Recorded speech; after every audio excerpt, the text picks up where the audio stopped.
العيد ضيافة لكم من الله الكريم ويحرم عليكم الصيام.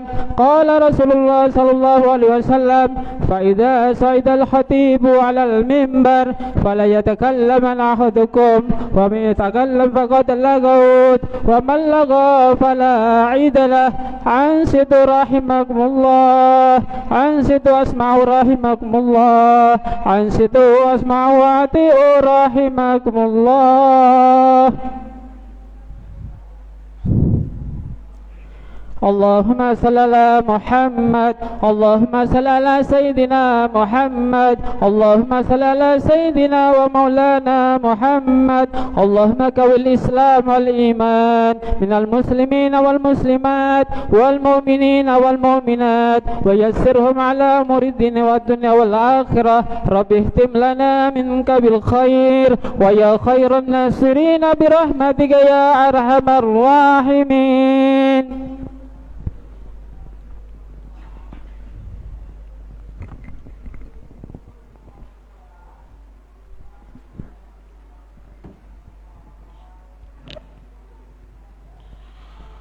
الله أكبر، الله أكبر، الله أكبر،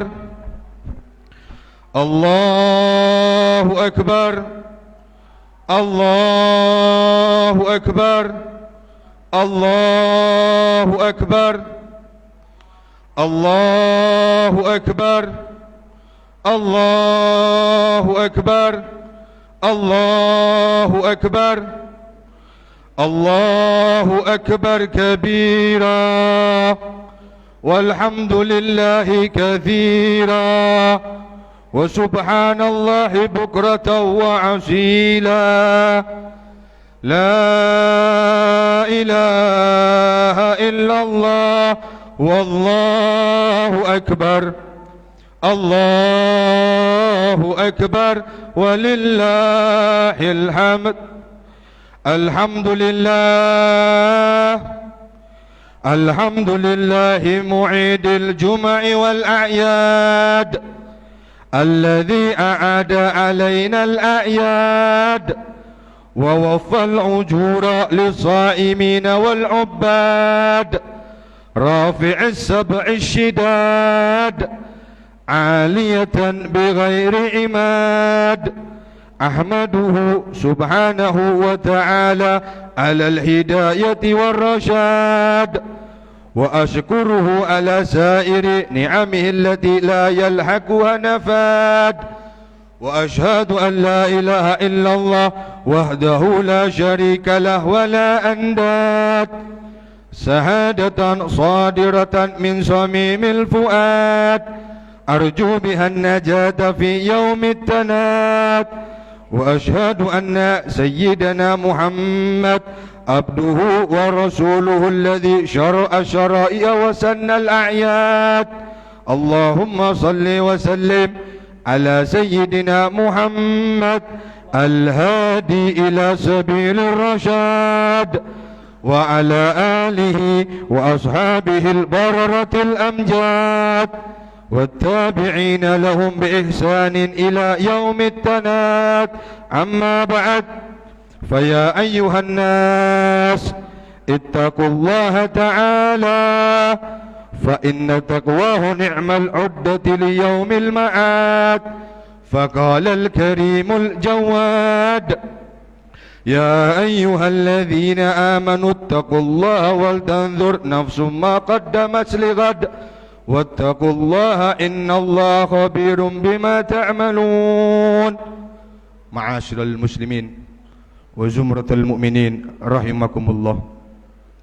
Di hari yang fitri ini, di hari yang bahagia ini, dan di hari yang suci ini, saya selaku khatib tidak bosan-bosannya untuk mewasiatkan kepada hadirin sekalian, juga kepada saya pribadi, untuk selalu senantiasa bertakwa kepada Allah Subhanahu wa taala dengan sebenar-benarnya takwa, yaitu dengan menjalankan seluruh perintah-perintahnya dan menjauhi seluruh larangan-larangannya. Karena dengan sebab bertakwa inilah yang akan menjadikan kita mulia. Karena dengan sebab bertakwa inilah yang akan mendekatkan kita kepada Allah dan Rasul-Nya. Dan karena dengan sebab bertakwa inilah seluruh keinginan-keinginan kita, seluruh harapan-harapan kita akan tercapai, baik ketika kita di dunia, lebih-lebih kelak nanti di akhirat. Ma'asyiral muslimin wa zumratul mu'minin rahimakumullah. Tanpa terasa Ramadan telah meninggalkan kita. 1 bulan penuh lamanya kita beribadah di siang dan malam harinya. Bulan yang di dalamnya penuh dengan rahmat Allah, bulan yang di dalamnya penuh dengan hikmah Allah, dan bulan yang di dalamnya menghapus kesalahan-kesalahan kita di masa yang telah berlalu. Sebagaimana yang Rasulullah sallallahu alaihi wasallam sabdakan di dalam hadisnya, man shama ramadanan, barang siapa yang berpuasa di dalam bulan Ramadan imanan, karena beriman kepada Allah, karena yakin kepada Allah, wahtisaban, dan ikhlas semata-mata hanya untuk mengharap ridhonya Allah Subhanahu wa taala, ghufira lahu ma taqaddama min dzambih, maka orang tersebut akan dihapus dosa-dosanya di masa yang telah berlalu. Sungguh kenikmatan abadi orang-orang yang mendapatkan ampunan di dalam bulan Ramadan, dan sungguh celaka, sungguh hina orang-orang yang tidak mendapatkan ampunan di dalam bulan Ramadan. Suatu saat ketika Rasulullah sallallahu alaihi wasallam ketika hendak menaiki mimbar untuk berkhutbah, tiba-tiba lisannya yang mulia mengucapkan kalimat amin, amin, amin, sehingga ucapan tersebut, kalimat amin tersebut terdengar oleh para sahabat-sahabat yang ada ketika itu. Akan tetapi para sahabat heran, bingung, saling toleh kanan dan kiri tanpa tahu maksud dan tujuan Nabi Muhammad sallallahu alaihi wasallam yang tiba-tiba ketika hendak menaiki mimbar untuk berkhutbah mengucapkan kalimat amin sebanyak 3 kali. Selesainya Nabi Muhammad sallallahu alaihi wasallam daripada khutbahnya, para sahabat mendatangi Nabi Muhammad sallallahu alaihi wasallam sambil bertanya, "Ya Rasulullah, ya Habibullah, kenapa engkau ketika tadi hendak menaiki mimbar untuk berkhutbah, tiba-tiba lisanmu yang mulia mengucapkan kalimat amin sebanyak 3 kali? Apa maksud dan tujuan itu, wahai Rasulullah?" Maka ma'asyiral muslimin wa zumratul mu'minin rahimakumullah, Rasulullah menjawab para sahabat-sahabat yang heran ketika itu, "Tadi aku," kata Rasulullah sallallahu alaihi wasallam, "ketika hendak menaiki mimbar untuk berkhutbah, tiba-tiba atani Jibril alaihi salam, malaikat Jibril mendatangiku seraya berkata, man adraka syahr Ramadan, barang siapa yang mendapati bulan Ramadan, dia mengalami bulan Ramadan, dia menjumpai bulan Ramadan, falam yughfar lahu min dambi, akan tetapi orang tersebut yang menjumpai bulan Ramadan, akan tetapi orang tersebut yang mengalami bulan Ramadan, ketika datang bulan Ramadan, dosa-dosanya tidak diampuni oleh Allah Subhanahu wa taala, famata, kemudian orang tersebut wafat, kemudian orang tersebut meninggal dalam keadaan dosa-dosanya tidak diampuni oleh Allah Subhanahu wa taala di dalam bulan Ramadan, fadakhalan nar, semoga Allah Subhanahu wa taala memasukkan orang tersebut ke dalam nerakanya Allah, fa'abadahullah min rahmatih, dan semoga Allah Subhanahu wa taala menjauhkan orang tersebut daripada rahmatnya. Kul amin, aminkan doa ini wahai Rasulullah. Fakultu amin, maka Nabi Muhammad sallallahu alaihi wasallam pun mengaminkan doa yang dipanjatkan oleh malaikat Jibril tersebut. Semoga kita semua termasuk orang-orang yang mendapatkan ampunan di dalam bulan Ramadan. Ma'asyiral muslimin wa zumratul mu'minin rahimakumullah. Kemudian Rasulullah sallallahu alaihi wasallam melanjutkan sabdanya, dan untuk amin yang kedua, malaikat Jibril berkata lagi kepadaku, waman adraka abawaihi, dan barang siapa yang mendapati kedua orang tuanya, au ahadahuma, atau salah satu daripada kedua orang tuanya, seorang anak dia hidup bersama orang tuanya, baik salah satu dari keduanya atau kedua-duanya, falam yabirrahuma, akan tetapi anak tersebut tidak berbakti kepada orang tuanya, famata, kemudian anak tersebut meninggal dalam keadaan membawa dosa sebab dia tidak berbakti kepada orang tuanya, fadakhalan nar, semoga anak tersebut dimasukkan oleh Allah Subhanahu wa taala ke dalam nerakanya, fa'abadahullah min rahmatih, dan semoga anak tersebut Allah jauhkan daripada rahmatnya. Kul amin, aminkan doa ini wahai Rasulullah. Fakultu amin, maka Nabi Muhammad sallallahu alaihi wasallam pun mengaminkan doa yang dipanjatkan oleh malaikat Jibril tersebut. Naudzubillah, thumma na'udzubillahi min dzalik. Jangan sekali kita berani durhaka kepada orang tua, karena di dalam diri orang tua terdapat ridhonya Allah dan murkanya Allah Subhanahu wa taala. Sebagaimana yang disabdakan oleh Rasulullah sallallahu alaihi wasallam di dalam hadisnya, ridallah fi ridal walidain wa suhtullah fi suhtihima. Ridhonya Allah terletak di dalam diri orang tua dan murkanya Allah juga terletak di dalam diri orang tua. Bahkan dikatakan, barang siapa yang di pagi harinya membuat Allah ridha, akan tetapi di sore harinya membuat orang tuanya murka, maka Allah Subhanahu wa ta'ala pun akan murka kepada anak tersebut di hari itu. Begitu juga dengan sebaliknya. Ma'asyiral muslimin wa zumratal mu'minin rahimakumullah, miris sekali melihat keadaan zaman sekarang ini, menakutkan sekali melihat keadaan zaman sekarang ini. Seorang anak berani membentak kepada orang tuanya, seorang anak berani menyakiti hati orang tuanya, seorang anak berani memenjarakan kepada orang tuanya. Bahkan kita sering mendengar, kita sering melihat di berita-berita, seorang anak berani membunuh kepada orang tuanya. Bukankah Allah Subhanahu wa ta'ala telah berfirman di dalam Al-Qur'annya, fala takul lahuma uffin, jangan sekali-kali kalian wahai seorang anak mengatakan kepada orang tua, wala tanharhuma, dan jangan sekali-kali kalian wahai seorang anak membentak kepada orang tua, wa qul lahuma qaulan karima, akan tetapi katakanlah dengan orang tua kalian dengan perkataan yang mulia, dengan perkataan yang lemah lembut. Bayangkan hadirin, dengan mengatakan saja Allah melarangnya, lantas bagaimana dengan dosanya seorang anak yang membentak kepada orang tuanya? Lantas bagaimana dengan dosanya seorang anak yang durhaka kepada orang tuanya? Lantas bagaimana dengan dosanya seorang anak yang rela memenjarakan, yang rela membunuh kepada orang tuanya? Na'udzubillah, thumma na'udzubillahi min dzalik. Ma'asyiral muslimin wa zumratul mu'minin rahimakumullah, orang tua adalah sumber kesuksesan kita. Orang tua adalah kunci kebahagiaan kita. Cintai mereka, sayangi mereka sebagaimana mereka menyayangi dan mencintai kita di waktu kita kecil. Ketahuilah wahai hadirin, bahwasannya dengan hanya memandang saja kepada orang tua itu bernilai ibadah di hadapan Allah Subhanahu wa taala, sebagaimana yang disabdakan oleh Rasulullah sallallahu alaihi wasallam, bahwasannya ada 3 pandangan yang mana apabila kita hanya memandangnya saja, maka itu dinilai ibadah oleh Allah Subhanahu wa taala. Salah satu daripada 3 pandangan tersebut yaitu memandang kepada orang tua dengan penuh ta'ziman, dengan penuh penghormatan. Kalau dengan memandang saja Allah nilai ibadah, lantas bagaimana dengan balasannya seorang anak yang berbakti kepada orang tuanya? Lantas bagaimana dengan balasannya seorang anak yang mendapatkan ridhonya orang tuanya? Maka tiada yang tahu balasan tersebut kecuali hanya Allah Subhanahu wa taala. Dikisahkan wahai ma'asyiral muslimin wa zumratul mu'minin rahimakumullah, ada salah satu sahabat Nabi Muhammad sallallahu alaihi wasallam yang bernama Alqamah.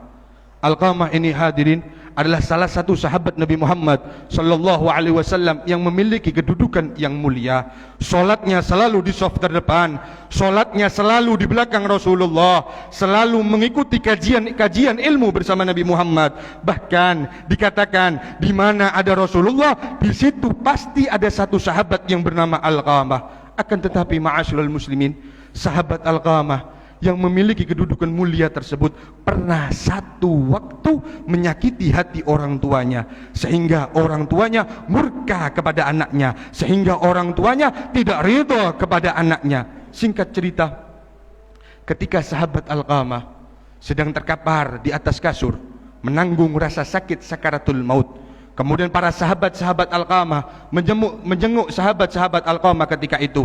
Kemudian para sahabat ketika datang, ketika dilihat wajahnya Alqamah, bahwasanya telah nampak daripada wajah-wajah akan akhir kehidupannya. Kemudian para sahabat menalkin Alqamah, kemudian para sahabat mengajarkan Alqamah, kemudian para sahabat menuntun Alqamah untuk mengucapkan kalimat La ilaha illallah Muhammad Rasulullah. Akan tetapi wahai hadirin, lisan Alqamah berat, Akan tetapi wahai hadirin, lisan Alqamah enggan untuk mengucapkan kalimat tersebut, sehingga para sahabat heran sambil berkata, wahai Alqamah, bukankah engkau memiliki kedudukan yang mulia? Wahai Alqamah, bukankah engkau solatnya selalu di saf terdepan?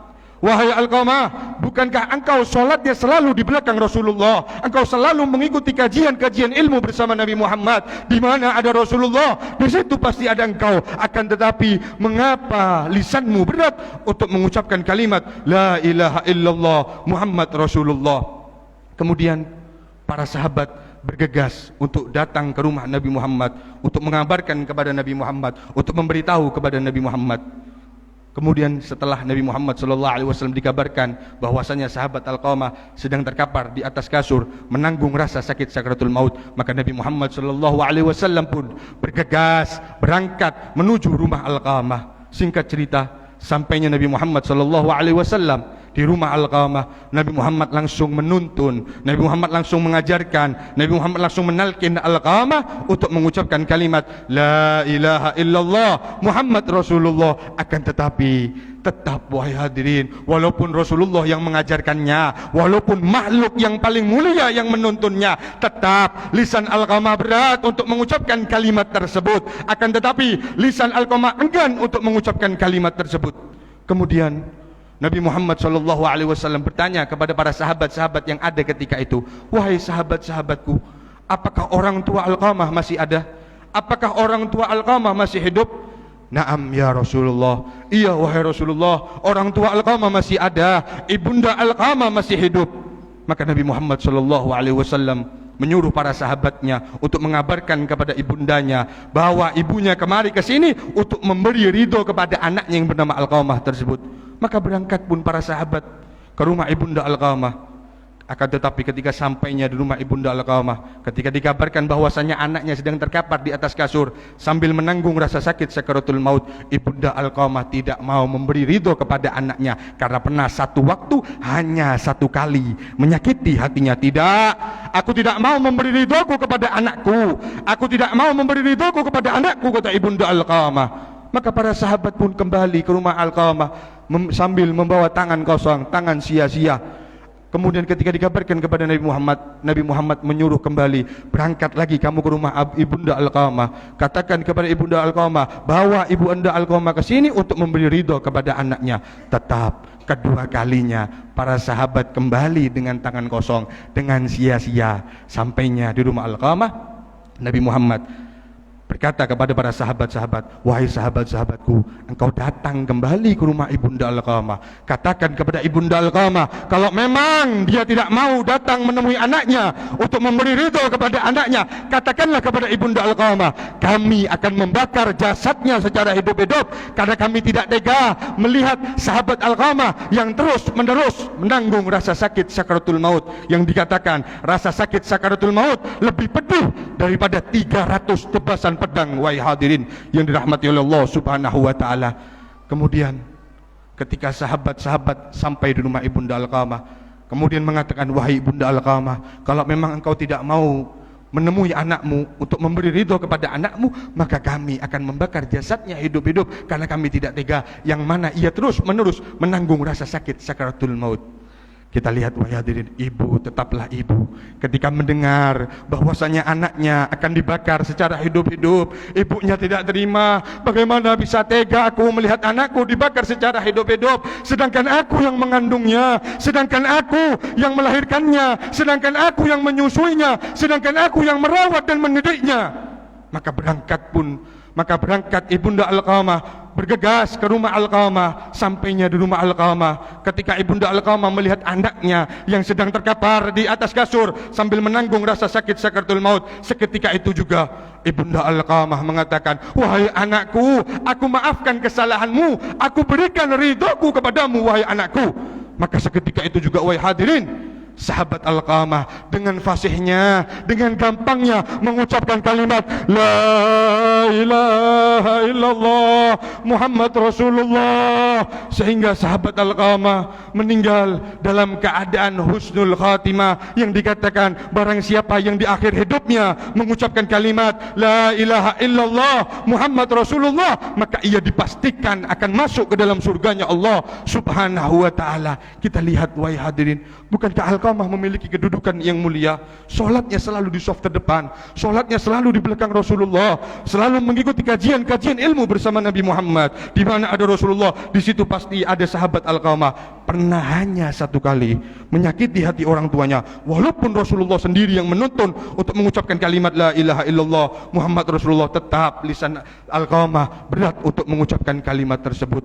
Oleh karena itu hadirin, di momen yang bahagia ini, di momen yang suci ini, saya selaku khotib mengajak kepada hadirin, manakala mungkin ada dari kita yang alhamdulillah orang tuanya masih hidup, tapi mungkin kemarin-kemarin kita pernah membentak kepada orang tua, mungkin kita pernah durhaka kepada orang tua. Di momen yang bahagia ini, kita datangi rumahnya, kita minta maaf kepada orang tua, kita minta ridhonya kepada mereka. Dan mungkin manakala dari kita ada yang orang tuanya wafat, tiada kata terlambat untuk berbakti kepada orang tuanya, ziarahi makamnya, datangi makamnya, bacakan Fatihah kepada mereka agar dosa-dosanya Allah ampuni dan Allah tempatkan di dalam surganya Allah Subhanahu wa ta'ala. Semoga yang sedikit ini bermanfaat bagi saya dan juga kepada hadirin sekalian. Amin amin ya rabbal alamin. Inna ahsanal kalam wa abyanan nizam kalamullahil malikil alam.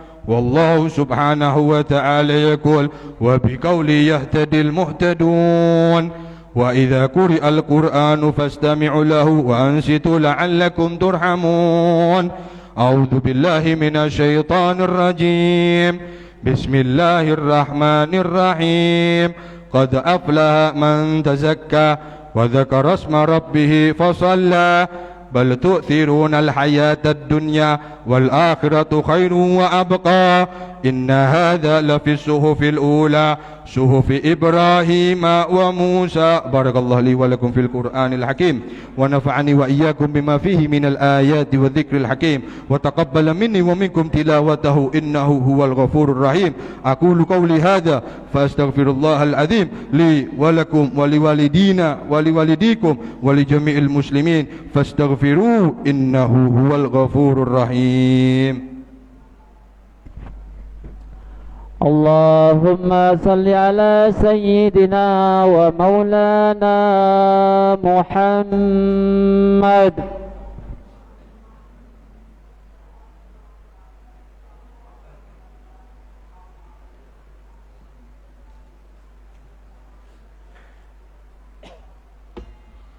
الله أكبر الله أكبر الله أكبر الله أكبر الله أكبر الله أكبر الله أكبر.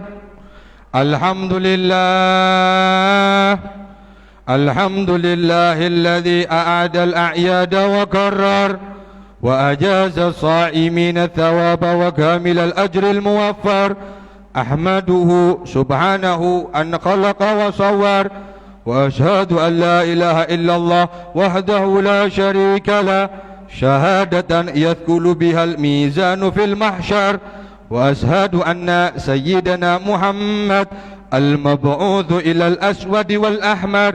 اللهم فصل وسلم على سيدنا محمد وعلى آله وأصحابه الفائزين بالشرف الأفخر. أما بعد فيا أيها الناس اتقوا الله فيما أمر وانتهوا أما نهى الله عنه وحذر.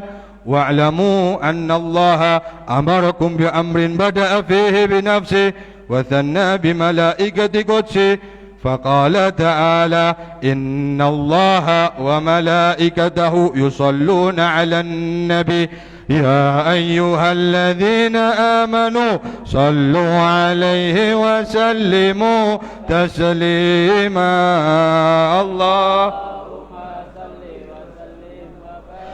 اللهم صل وسلم على سيدنا محمد حبيبك خير الخلق صاحب الوجه الأنوار وارض اللهم عن أصحاب نبيك أجمعين اللهم أعز الإسلام والمسلمين وأصلح جميع ولاة المسلمين وأهلك الكفرة والرافضة والمبتدئة والمشركين ودمر أعداء الدين وأعلي كلمتك إلى يوم الدين اللهم اغفر للمسلمين والمسلمات والمؤمنين والمؤمنات الأحياء منهم والأموات إنك مجيب الدعوات ربنا آتنا في الدنيا حسنة وفي الآخرة حسنة وقنا عذاب النار.